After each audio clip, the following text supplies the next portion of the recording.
Então, muito boa noite a todos. Que Deus, nosso Pai, que Jesus, nosso Divino Mestre, possa nos dar a força, a coragem, a fé e a resignação para que a gente enfrente as dificuldades do nosso dia a dia.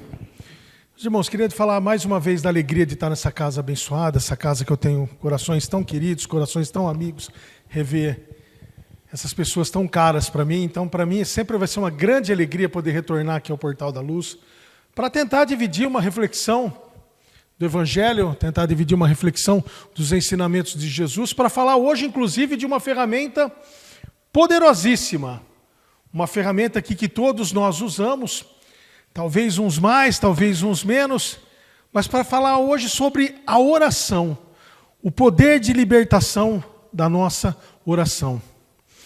Mais especificamente, a oração do Pai Nosso. Temos usado o Pai Nosso no nosso dia a dia, todos os dias nos lembramos de rezar um Pai Nosso. Fazemos o Pai Nosso da maneira que deve ser feita. Temos consciência de quando eu entro em comunhão com Deus através da oração, o que eu tenho dito, o que eu combino com Deus quando eu faço um Pai Nosso. Então a reflexão de hoje é justamente essa, saber se essa ferramenta de libertação à nossa disposição está sendo corretamente usada por todos nós. Primeiro ponto que a gente tem que entender, quando a gente vai falar de oração, que é algo que une o humano ao sagrado, quando a gente vai fazer uma oração, e a oração do Pai Nosso a gente conversa com Deus. Primeiro ponto que eu tenho que ver, realmente fazer uma reflexão honesta dentro de mim, é se eu acredito em Deus. Aí você vai falar, pô, mas não é possível que o cara venha aqui numa casa espírita, fazer uma preleção evangélica e perguntar se alguém aqui tem dúvidas de que acredita em Deus. Porque olha que coisa interessante, se você pegar a primeira obra básica da doutrina espírita, o Livro dos Espíritos, lançado lá no século XIX, 1857, na primeira pergunta da primeira obra básica da doutrina espírita, Kardec pergunta ao Espírito da Verdade, o que é Deus? Já que a gente está falando que a oração do Pai Nosso é uma oração que eu faço a Deus, Kardec pergunta então ao Espírito da Verdade, o que é Deus? O Espírito da Verdade responde, inteligência suprema, causa primária de todas as coisas. Bonita a resposta do Espírito da Verdade, né? Deus é a inteligência suprema, causa primária de tudo. Aí, olha como é legal ser espírita, né? Chegar para as pessoas e falar, porque nós espíritas temos a definição de Deus, segundo o Livro dos Espíritos, que é a inteligência superior suprema, a causa primeira de tudo. Muito bonita a resposta. Já imaginou você vir fazer uma preleção evangélica, vai, faz um curso, vem numa casa para fazer uma preleção, falar de Deus, da inteligência suprema de causa primária? Que bonito isso, tá? Mas você acredita em Deus? É claro que aqui todo mundo que está aqui dentro, encarnado e desencarnado, acredita em Deus. Mas vou fazer uma pergunta, então, desculpa, foi mal, né, ter perguntado se alguém aqui acredita em Deus. Vou fazer uma segunda pergunta. Todo mundo tem fé aqui em Deus, mas fé a ponto de passar por qualquer dificuldade na vida, sem reclamar, sem desanimar? Ou isso aí também já é mais complicado, né? Uma coisa é acreditar em Deus, outra coisa é ter fé. Tem gente que tem mais fé, tem gente que tem menos fé. Ou seja, olha que coisa interessante, acreditar em Deus, todos nós aqui, 100%. Ter fé em Deus é algo que varia em cada um de nós. Se todos nós aqui passássemos pelo mesmo problema, um problema grave, todos nós, o mesmo problema, passaremos agora na nossa encarnação, a gente poderia construir um conceito aqui que uns sofreriam mais, outros sofreriam menos. Talvez algumas pessoas sequer sofressem com o problema, que a gente fosse atravessar todo mundo junto. Ou seja, a fé varia de pessoa para pessoa, uma fé que tem que ser construída. Então olha que interessante, acreditar em Deus apenas não basta, tem que ter fé em Deus. E se eu vou fazer uma oração dirigida a Ele, ensinada por Jesus, eu tenho que fazer com fé. Porque eu vou jogar a carapuça aqui, se ela servir em alguém, fique à vontade de vestir, porque ela em mim serve. Quem de nós aqui nunca se pegou fazendo um Pai Nosso assim, Pai Nosso que estás no céu, meu Deus do céu, estou atrasado. Santificado seja o vosso nome. Eu tenho que chegar no meu trabalho, eu não posso esquecer que eu tenho que ligar para fulano, senão eu vou perder meu prazo. Venha nós... Então, mas aí na hora do almoço, será que eu pego antes ou pego depois, meu filho? Porque vai me atrasar. Ou seja, não completa nem a oração. Quem nunca aconteceu isso? Quem nunca começou a rezar um Pai Nosso antes de terminar dormiu? Vamos fazer uma reflexão honesta, se isso não acontece na vida da gente, quando na realidade, dentro de um conceito de fé em Deus, eu estou conversando com a inteligência suprema, com a causa primária de tudo. Jesus nos ensinou a oração do Pai Nosso, no Sermão da Montanha, o maior pacto de esperança que o Cristo faz com a humanidade. No meio do Sermão da Montanha, ele nos ensina, o Pai Nosso nos ensina a rezar. Mas será que eu rezo da maneira correta? Porque olha que interessante, se eu tiver fé em Deus, eu vou ter fé em Jesus também. Aquele que é o pão vivo descido dos céus, quem come desse pão tem vida eterna. Eu tenho fé em Jesus, que é o caminho, a verdade e a vida, ninguém vai ao Pai senão por Ele. E olha que interessante, no mesmo Sermão da Montanha, lá no Evangelho de Mateus, no capítulo 7, já que eu estou falando de oração, Jesus diz o seguinte: pedi e obtereis. Olha que forte as palavras de Jesus. Pede que você consegue.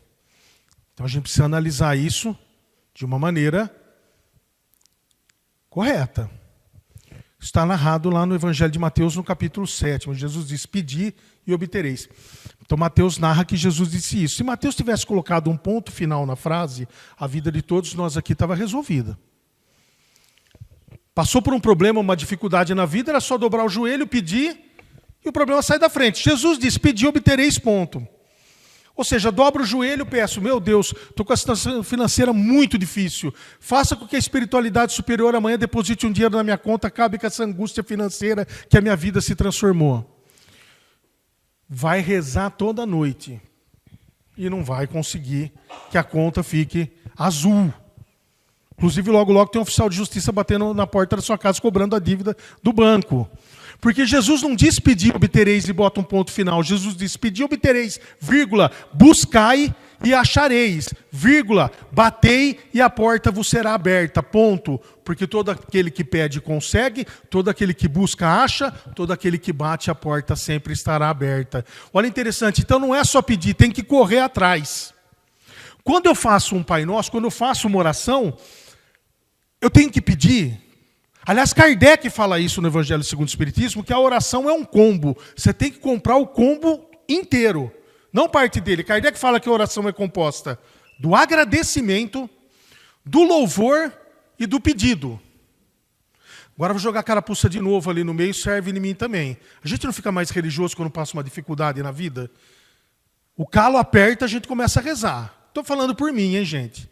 Mas se alguém se sentir aí representado nessa fala minha, tamo junto.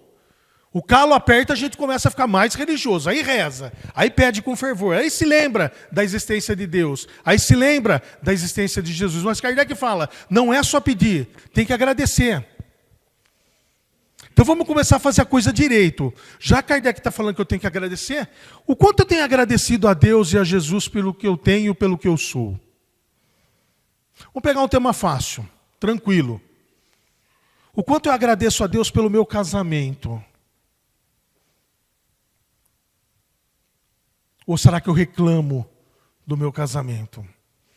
Você vai lá na questão 696 do Livro dos Espíritos, Kardec pergunta o Espírito da Verdade. O que aconteceria se a gente abolisse o casamento? O Espírito da Verdade responde, a volta à vida dos animais. Ou seja, o casamento é uma ferramenta poderosíssima de evolução espiritual. O quanto você agradece a Deus pelo seu casamento. E reclamar do casamento? Reclama. Quanto tempo faz que você não olha para a tua esposa, para o teu marido e fala, te amo, desculpa não te falar isso todos os dias? Quanto tempo faz que você não beija seu marido, sua esposa? Quanto tempo faz que você não sai de mão dada, não sai para tomar um sorvete, não sai para assistir um filme, não sai para jantar fora? Quanto tempo que você não senta para conversar com o seu cônjuge? Já que na oração eu tenho que agradecer, uma das coisas que eu seria muito grato e tenho que dizer isso a Deus, é pelo meu casamento.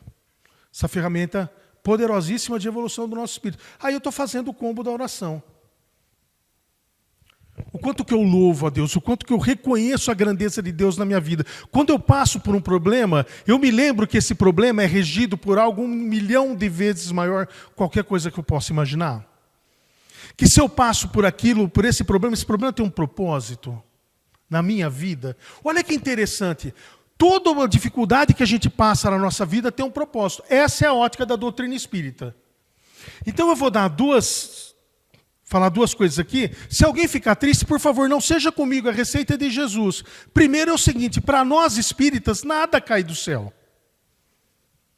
A nossa via com o alto é uma via de mão dupla. Por isso que Jesus diz, pedi e obtereis, buscai e achareis. Você também tem que fazer a sua parte. Então, vou passar por um processo de doença, o médico me deu uma notícia, eu vou passar por um processo de doença. Nossa, eu preciso me fechar em oração, preciso pedir a minha cura. Mas vai ao médico, faz o tratamento, toma o remédio, luta contra a doença. Não é a doença que regenera o espírito, é o que você faz com a doença. É a luta contra a doença que regenera o teu espírito. Então também se fecha em oração, mas vai atrás, busca a tua cura, faz o tratamento. Ah, coitado, lutou, mas desencarnou pela doença. Desencarnou pela doença porque ela ainda fazia parte do progresso espiritual daquele nosso irmão. Então olha que interessante, a doutrina espírita nos dá um entendimento até diante da dificuldade. Porque a segunda coisa que eu vou falar, se ficarem tristes, por favor, fique com Cristo, não comigo, porque a receita também é dele. A oração para nós espíritas nunca foi para tirar o problema da frente.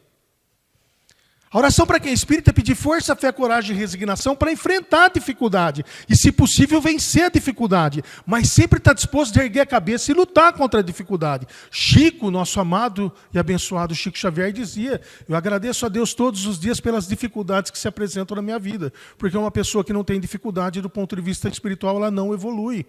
Então, até a dificuldade faz parte. Então, a oração minha não é para que o problema saia da frente, é para que eu consiga enfrentar o problema. Esse é o sentido verdadeiro da oração do Pai Nosso.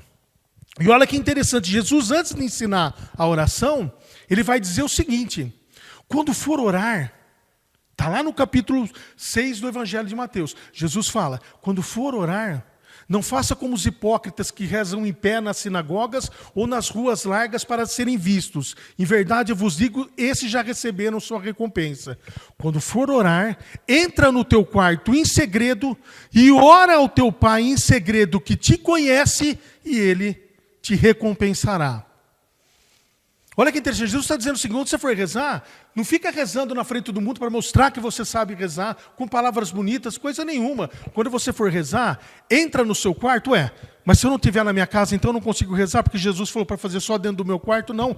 Dentro do quarto é o seguinte, se concentra para fazer oração, se fecha, esquece das dificuldades lá de fora. Você vai fazer a ligação sua com o alto. Você vai entrar em oração que vai unir o que é humano ao que é sagrado. Então, ou seja, tira 5 minutos do teu dia para se concentrar na oração, para se concentrar no Pai Nosso que você vai fazer. Jesus está dizendo o seguinte, olha, ora ao teu Pai em segredo que te conhece e Ele te recompensará. Aí sim, eu já tenho a primeira receita. Vou começar a fazer o Pai Nosso então, a partir de segunda-feira. Brasileiro só começa na segunda-feira, não é verdade? Faz amanhã, a hora que acordar, ou hoje antes de dormir. Não precisa esperar segunda, tudo tem que esperar segunda-feira. Para começar não, hoje mesmo antes de dormir. Concentrado. Gente, leva 1 minuto um Pai Nosso. Nós temos 1440 minutos em um dia. 24 horas e 60 minutos cada um. Consegue tirar dos 1440 para se concentrar e fazer um Pai Nosso? Fazer uma oração do jeito que Jesus está falando? Concentrado. Como Kardec está dizendo, olha, eu vou fazer um Pai Nosso e vou agradecer a Deus pelo que eu tenho, pelo que eu sou, pelo meu casamento, pela minha família, pelo meu trabalho, pelos meus filhos. E vou fazer um Pai Nosso sabendo que eu vou falar com Deus. Olha que coisa interessante. Porque a partir desse momento eu estou ouvindo o que Jesus está me dizendo. Pede que você consegue, mas busca, corre atrás, se aproxima de Deus, bate na porta, porque a porta sempre estará aberta. E aí Jesus, então, no Sermão da Montanha, depois que ele fala para você entrar no seu quarto segredo, ele diz, e quando for orar, diga, Pai nosso que estais no céu. Olha como ele começa as duas primeiras palavras da oração. Pai nosso. Um Pai de todos nós. Se você pegar uma Bíblia cristã, a grosso modo ela é dividida em duas partes. O Velho Testamento, antes do nascimento de Jesus. O Novo Testamento, a partir do nascimento de Jesus. No Velho Testamento você tem mais de 1000 atos de violências atribuídos diretamente a Deus. O Deus que mata, que pune, que adoece, que joga praga, que dizima cidades, populações. E outros mais de 400 versos com Deus ordenando que humanos cometam barbaridades com outros seres humanos. Aí você fala, nossa, que Deus é esse no Velho Testamento? Punitivo, vingativo. Kardec explica, capítulo 1 do Evangelho segundo o Espiritismo. Kardec diz que a figura de um Deus, à época de Jesus, antes de Jesus, a época de Moisés, a figura de um Deus punitivo, que colocava medo nas pessoas, era extremamente necessário para que a autoridade do homem, apoiada na autoridade de Deus, pudesse disciplinar um povo extremamente violento e indisciplinado da época. Então era necessário a figura de um Deus punitivo, um Deus que colocasse medo nas pessoas, para que as pessoas pudessem obedecer ao homem que, apoiado na autoridade de Deus, cometesse essas barbaridades, narradas antigamente. Só que Jesus vem e troca o conceito desse pai desse Deus vingativo, furioso, bravo, que mata, que adoece, que dizima, que joga praga, que causa sofrimento nas pessoas. Jesus vem e troca o conceito desse Deus por um Pai de amor e misericórdia que nos educa. Então olha que interessante, aquele Deus extremamente terrível do Velho Testamento, Jesus diz, não, é um Pai de amor e misericórdia que nos ama incondicionalmente. E quando ele ensina a rezar, as duas primeiras palavras da oração é Pai Nosso. Então, a hora que eu começo a rezar meu Pai Nosso concentrado, e eu digo Pai Nosso, eu tenho que me lembrar das pessoas que estão em dificuldades, porque são meus irmãos. Todas essas pessoas que não fazem parte do meu conceito de fraternidade. Mais uma vez eu vou jogar a carapuça e vou dizer também que ela serve em mim. Mas tem muita gente que a gente não considera como irmão. Essas pessoas que estão no semáforo, essas pessoas que estão pedindo, essas pessoas que estão em necessidade, essas pessoas que cheiram mal, que estão nas ruas. Olha o pensamento infeliz que eu tenho, e depois eu me concentro e falo na oração um Pai de todos nós, Pai nosso, Pai desses irmãos, que precisam urgentemente da nossa ajuda, do nosso acolhimento, da nossa atenção, do nosso carinho. Então, a hora que eu começar a fazer uma oração do Pai Nosso, eu tenho que me lembrar dessas pessoas. De todas essas pessoas que estão em dificuldade material, em dificuldade moral, em dificuldade espiritual. Não estava na cartilha de Jesus, não fazia parte da pauta de Jesus discriminar ninguém. Jesus conversava com bandido, com prostituta, com ladrão, com pobre, com rico, com pessoas de qualquer cor, raça, religião. Tratava todos como irmãos. Um Pai de todos nós. E olha que coisa interessante.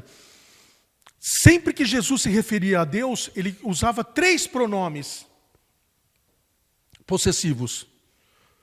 Ou ele dizia, meu Pai. Ou ele dizia, o vosso Pai. Quando Jesus queria dizer algo que ainda era algo muito difícil da gente entender como ele consegue fazer isso, ele sempre iniciava dizendo, meu Pai, sede perfeitos como perfeito é o vosso Pai. Essa já é a segunda. Mas Jesus dizia, eu e meu Pai somos um. Então, quando ele falava algo ainda que era difícil da gente ainda alcançar, ele se referia a Deus como meu Pai. Quando era algo que ele conseguia, que ele sabe que a gente conseguiria rapidamente alcançar, ele falava como vosso Pai. E na oração ele diz o Pai nosso, o Pai de todos nós. Ou seja, não importa o conceito que você tenha de Deus, se é um conceito mais lúcido, se é um conceito ainda muito distante da essência de Deus, Jesus falava de um Pai de todos nós na oração. Ele dizia Pai nosso. Então, quando iniciar concentrado o teu Pai nosso, lembra de todo mundo que está em dificuldade, porque você está dizendo a Deus que você é irmão de todas essas pessoas. E aí na oração você também diz, santificado seja o teu nome, o louvor que Kardec fala, o reconhecimento de quanto Deus é grande na minha vida.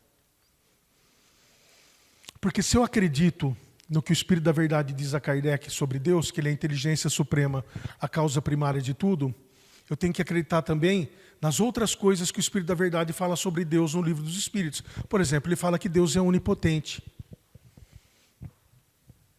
Está lá na questão 13. Para Deus tudo pode. Não existe o impossível para Deus. Fala que Deus é onisciente, sabe de tudo o que acontece na vida de cada um de nós aqui. Você pode esconder quem você quiser, você só não esconde de Deus. O Deus que tudo vê. Está lá no Livro dos Espíritos. Fala que Deus é onipresente, está em todos os lugares. Então, se eu estiver passando por um momento de dificuldade na minha vida, eu louvo, eu digo, eu reconheço a tua grandeza, sei que o que eu estou passando é porque faz parte do meu processo de evolução espiritual. Então eu te peço, Senhor Deus, me dê força para enfrentar essa dificuldade. Eu reconheço o quanto eu sou pequeno ainda na minha caminhada, mas eu te peço força porque Jesus disse que se eu bater a porta estará aberta. Então eu te peço força para poder continuar, para poder enfrentar. E reconheço o quanto você é grande na minha vida. Aí, eu continuo, segundo a oração que Jesus ensina, eu continuo falando para Deus. Venha a nós o vosso reino. Jesus, no Novo Testamento, sempre que ele falava de um reino de Deus, ele falava que era um reino construído dentro de nós mesmos. Que é uma definição muito legal do reino de Deus. Livro Boa Nova, Humberto de Campos, psicografia do nosso querido, amado e abençoado Chico. Capítulo 3, primeiras lições, lá do livro Boa Nova. Humberto de Campos narra Jesus, no começo da sua tarefa como Cristo, sentado ali no templo de Jerusalém, alguns pastores, alguns rabis ali, judeus, observando a Jesus, que Jesus tinha uma figura que intrigava as pessoas, encantava, intrigava. Um deles era Hanã, que inclusive depois vai ter um papel muito grande na condenação de Jesus e na entrega de Jesus a Pilatos. Mas Hanã ali se intriga com Jesus e ele vai até Jesus e fala: Galileu, o que fazes em Jerusalém? E Jesus responde então a Hanã: passo por Jerusalém buscando a fundação do reino de Deus. Esse que no Pai Nosso eu falo: venha a nós o vosso reino. Jesus fala a Hanã: passo por Jerusalém buscando a fundação do reino de Deus. E aí Hanã se espanta, fala: reino de Deus nas tuas mãos? O que pensa você ser isso? E Jesus responde a Hanã: o reino de Deus é a obra divina no coração dos homens. Olha que bonito, Jesus dizendo que o reino de Deus é o que Deus faz dentro de mim. A maneira como eu consigo me tornar uma pessoa melhor. O que eu posso fazer pelo meu próximo. O reino de Deus é a obra dele no meu coração. Aí Hanã se espanta de novo e fala: mas obra divina nas tuas mãos? Por acaso você vai ter ajuda de alguma autoridade, de algum príncipe nessa sua empreitada? E Jesus responde a Hanã: os meus seguidores virão do mundo todo. Hanã diz: isso eu não duvido, porque os tolos e idiotas existem no mundo todo. E aí Hanã pergunta a Jesus: mas já viste uma estátua formosa, formada por fragmentos de lama? Ou seja, como é que pode uma pessoa maltrapilha, vestida do jeito que você está, da Galileia, falar que você vai fundar o reino de Deus aqui, diante da minha figura, que sou um sacerdote, que sou um rabi, que sou um mestre de Israel? Então Hanã pergunta a ele: como pode uma estátua formosa ser composta por fragmentos de barro? Jesus diz: não há mármore mais belo e formoso do que o sentimento, nem cinzel mais poderoso do que a boa vontade. Olha o que Jesus responde: se você educar seus sentimentos e tiver um pouco de boa vontade, você constrói dentro de você o reino de Deus. A hora que eu falo: venha a nós o vosso reino, eu abro o meu coração para que Deus entre no meu coração e que eu possa me tornar uma pessoa melhor. Eu digo a Deus a minha disposição de ser uma pessoa melhor, quando eu digo: venha a nós o vosso reino. Olha a importância da oração do Pai Nosso. Aí teve uma comissão recentemente que tentou mudar junto à espiritualidade um trecho do Pai Nosso, mas infelizmente foi indeferido. quando a gente diz a Deus, seja feita a vossa vontade. A gente tentou mudar isso, mas infelizmente não foi permitido. Não sei se eu já falei isso, mas vou jogar a carapuça aqui, ela serve em mim. Às vezes quando eu rezo, eu quero que seja feita a minha vontade. Mas se eu estou falando de um Pai de amor e misericórdia que nos educa, e que Jesus fala, pede que você consegue, e se eu tenho fé na oração e eu sei que eu tenho que buscar, eu sei que se Deus achar que isso vai servir para a minha evolução espiritual, eu vou conseguir. Então, quando eu falo, seja feita a sua vontade, eu estou dizendo a Deus a certeza que eu tenho dentro de mim, que eu tenho a disposição de enfrentar a dificuldade, mas se eu não conseguir vencer, é porque ela se faz necessária ainda na minha vida. E eu vou sempre lutar contra ela, porque eu preciso entender o porquê da dificuldade e preciso superar isso. Olha que coisa interessante, gente. Eu estou dizendo a Deus, então, que eu confio quando eu digo seja feita a tua vontade. Às vezes não vai ser a minha. Às vezes eu não vou ser atendido. Mas por quê? Porque não é, nesse momento, interessante para a evolução do meu espírito. O que eu estou pedindo não vai me servir. Se o que eu estou pedindo me serve e eu tenho a disposição de correr atrás, é óbvio que Deus vai me atender. Então aquilo que a sua mãe, a sua avó dizia, como a minha mãe e minha avó me dizia, falava, moleque, toma cuidado com as coisas que você pede para Deus, que Ele costuma atender, dentro da doutrina espírita é uma grande verdade. Se você souber pedir, se você tiver a confiança de falar, seja feita a tua vontade, se você pede e aquilo realmente vai fazer bem para a sua evolução, pode ter certeza que você vai ser atendido. Jesus diz, pede que você consegue, corre, busca, bate na porta, está sempre aberta para você. Quando eu falo seja feita a tua vontade, eu reitero a confiança que eu tenho em Deus, a fé que eu tenho em Deus. Não essa primeira pergunta que eu fiz, se alguém aqui acreditava. Eu reitero a fé que eu tenho em Deus. Porque eu acredito, mas eu demonstro a minha fé dizendo, seja feita a tua vontade. E ainda falo, assim na terra como no céu, encarnado e desencarnado. Quando eu morrer eu me livro disso. Lá também. Se for necessário na erraticidade, no plano espiritual, se não for bom para a minha evolução, a dificuldade continua também. Seja feita a tua vontade, tanto aqui encarnado como desencarnado.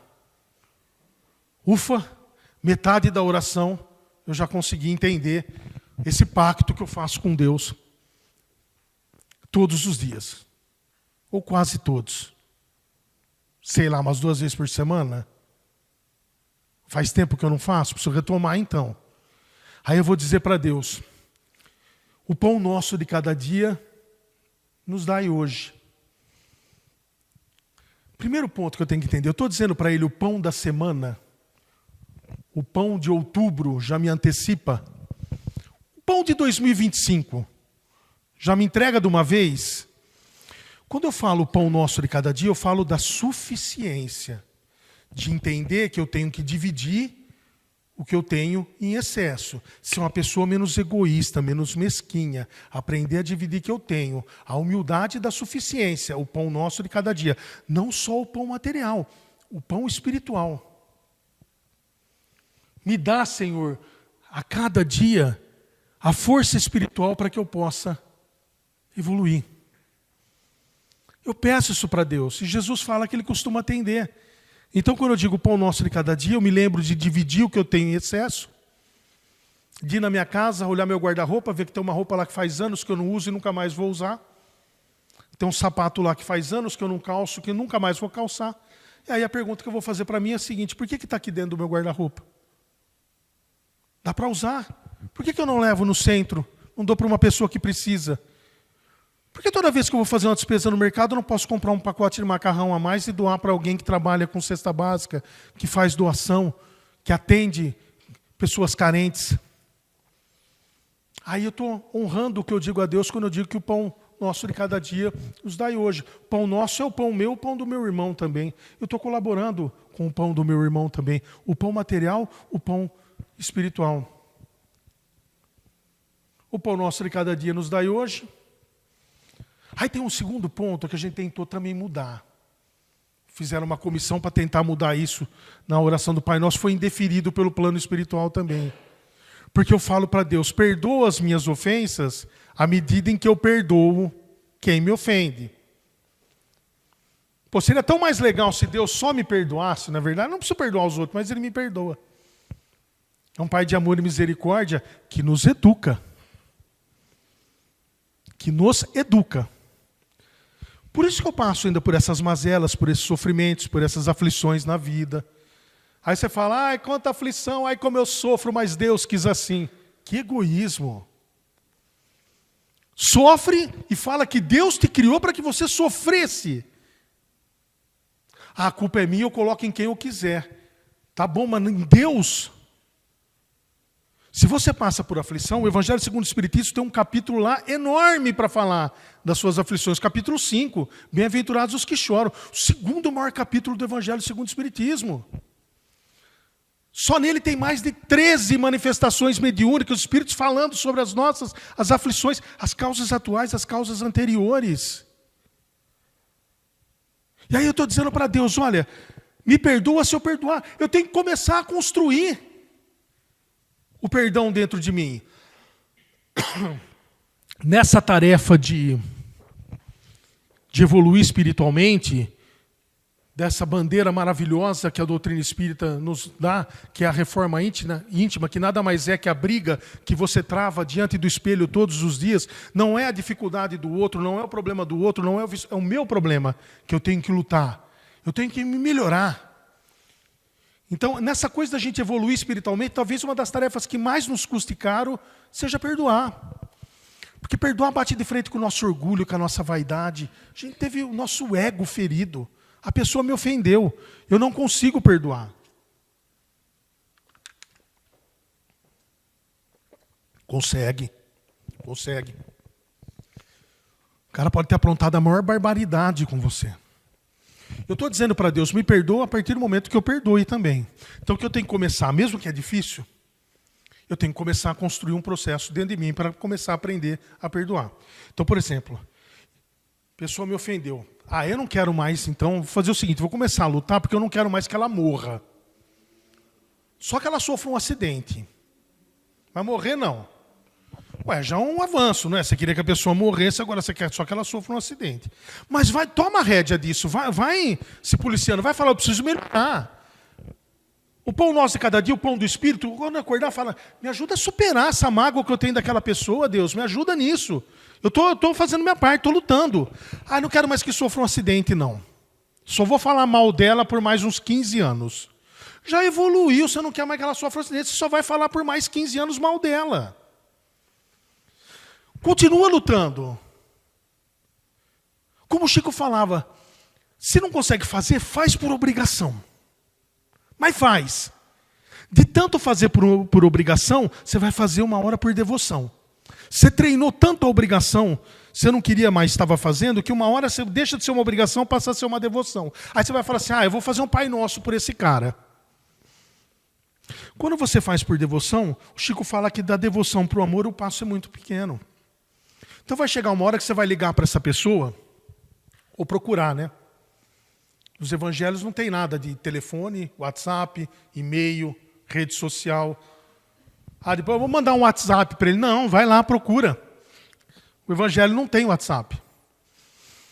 Fala, vamos jogar esse negócio fora, esse lixo que habita dentro de nós, vamos esquecer tudo o que aconteceu? Demorou 1 ano, mas eu consegui construir isso dentro de mim.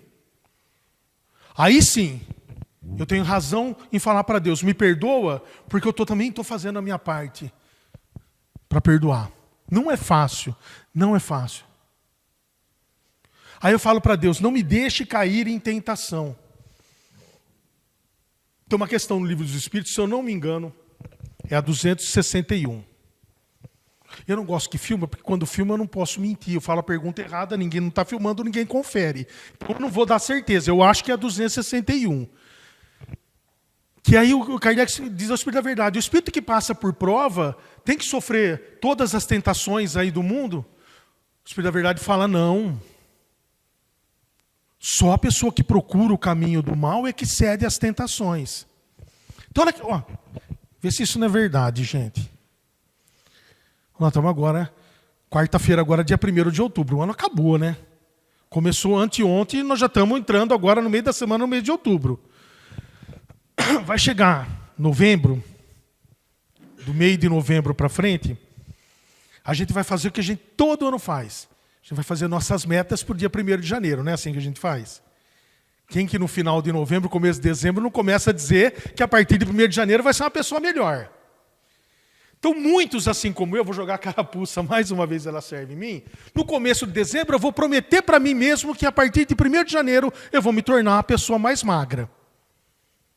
Porque esse ano eu dei um baita de um regaço com comida. Então, começo de dezembro eu vou prometer para mim, eu serei uma pessoa mais magra. O que eu vou fazer? Estou jogando a carapuça aí também, se sentir representado, fique à vontade. No dia 31 de dezembro a gente vai comer que nem um louco. Por quê? No dia 1º eu passo a ser uma pessoa que vai lutar contra a obesidade. Eu vou ser uma pessoa, tentar me tornar uma pessoa mais magra. Aí chega no dia 1º de janeiro, tem tanta comida, sobrou tanta comida, fala, dia 2, né? Não, dia 2 dá, só mais hoje porque sobrou muita comida. Aí às vezes dá um azar que o dia 1º de janeiro cai numa quinta e brasileiro não começa nada na quinta-feira. Aí eu deixo para segunda-feira. Às vezes o nosso 1º de janeiro se torna o dia 5, o dia 6, dependendo do dia 1º quando o dia cai. A gente é assim. Não adianta falar que não é. Aí o que a gente faz? Na primeira segunda-feira do ano, eu começo a comer mato. Só mato. Eu como verdura o tempo todo. Caminho que nem um louco. Não é verdade? E como mato. Como uma quitanda por dia. Aí chega no final de janeiro, você não aguenta mais ver mato na frente. Você começa a falar para as pessoas que se andar fosse bom, o carteiro não morria. Não é isso que a gente faz, não é a cara da gente fazer isso. Por quê? Porque eu cedo a tentação de comer. Aí, no começo de fevereiro, eu estou 5 quilos mais gordo do que no começo de dezembro, quando eu falei para mim mesmo que eu me tornaria uma pessoa mais... Por quê? Porque o ato de emagrecer é um ato de médio a longo prazo. É uma reeducação alimentar. É uma mudança de atitude. É uma vigilância constante. É colocar na cabeça que eu tenho que me tornar uma pessoa mais magra, porque isso faz bem para a minha saúde. Faz bem para o meu corpo físico. O corpo que é o templo do meu espírito. Então eu peço para Deus, não me deixe cair em tentação, é o seguinte, me deixa vigilante com a questão da comida. Não é só nisso, gente. Pense em qualquer coisa da vida aí que a gente cede às tentações do dia a dia desse mundo. Chega na sexta-feira à tarde, todo mundo cansado do trabalho. Vamos ali no bar do português fazer um happy hour, vai todo mundo. Você fala, vão indo lá que eu já vou, daqui a pouquinho estou lá. Eu tenho direito, eu trabalhei a semana toda, vou lá. Vou fraternizar com meus amigos. A hora que você chega na mesa, está todo mundo falando mal de uma pessoa que não está lá. Aí você fala, vocês estão falando o quê? Fulano lá, não vê o Wilson lá, cara chato do caramba. Senta aí, vamos falar mal do cara, porque não fica aquele anjinho, aquele diabinho aqui no ombro da gente dizendo o seguinte, será que eu falo mal do cara? Mas eu vou no centro. Eu me prometi para mim mesmo que eu vou ser uma pessoa que vou tentar praticar o evangelho. Então está o anjinho aqui falando, vem para o lado do evangelho. O diabinho, não, senta aí, está todo mundo falando mal, você não vai falar mal? Aí a gente senta e acaba falando mal da pessoa.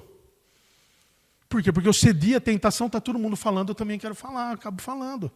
Paulo de Tarso fala isso quando escreve aos Romanos. Paulo diz, vê se isso na nossa cara, o mal que eu não quero eu faço, o bem que eu quero fazer eu não faço. Por quê? Porque eu não tenho vigilância diante das tentações do mundo. Quando eu estou concentrado e dizendo a Deus, não me deixe cair em tentação e livra-me de todo o mal, eu estou pedindo força para Deus para lutar contra as minhas imperfeições. E olha que coisa interessante, a oração do Pai Nosso está no último capítulo do Evangelho segundo o Espiritismo, 28, é o maior capítulo do Evangelho segundo o Espiritismo. Só nele tem mais de 40 preces. Sabe, Kardec fala, quando você não souber que prece você faz para a situação que você está vivenciando, faz um Pai Nosso. Por 2 motivos. Primeiro, porque é a oração que Jesus nos ensinou. Segundo, porque ele encerra todos os deveres do homem para com Deus, para com o próximo e para consigo mesmo. Então, quando você for falar de oração para alguém que não é da doutrina espírita, deixe muito claro para ele que para nós espíritas a oração é uma ferramenta que liberta. A oração é uma ferramenta que nos faz ter força, fé, coragem e resignação de erguer a cabeça e enfrentar qualquer dificuldade que a vida possa nos oferecer. 5 minutos do dia. Entra no teu quarto em segredo, agradece, louva, pede. Faz um Pai Nosso tendo consciência do pacto que você está fazendo com Deus. E procura praticar isso no teu dia. Nesse dia que está iniciando, quando você faz o Pai Nosso, lembra nas suas condutas aí de fora. O Evangelho não pode ser um livro de cabeceira que a gente lê e se encanta. As nossas condutas do Evangelho têm que desaguar lá fora. Com os nossos familiares, com os nossos companheiros de trabalho, com as pessoas que a gente gosta, com as pessoas que a gente não gosta, nós temos que nos tornar cristão. Porque eu creio em Deus nosso Pai e em Jesus nosso Divino Mestre. E eu tenho certeza que ninguém tira isso de nós. Sabe por quê? Porque a oração é uma coisa de Deus. A oração é uma coisa de Jesus. A oração é uma coisa de todos nós. Ninguém tira isso da gente. Só eu posso sabotar o processo de entender que a oração não vai influenciar na minha vida. Não faça isso com você mesmo. Creia que através de uma oração sincera, bem feita, concentrada, você melhora a sua vida e melhora a vida de tanta gente que precisa da nossa ajuda. Meus irmãos, do fundo do meu coração, queria agradecer a atenção e a paciência de vocês terem me ouvido e que a paz do nosso Mestre Jesus permaneça conosco agora e sempre. Muito obrigado.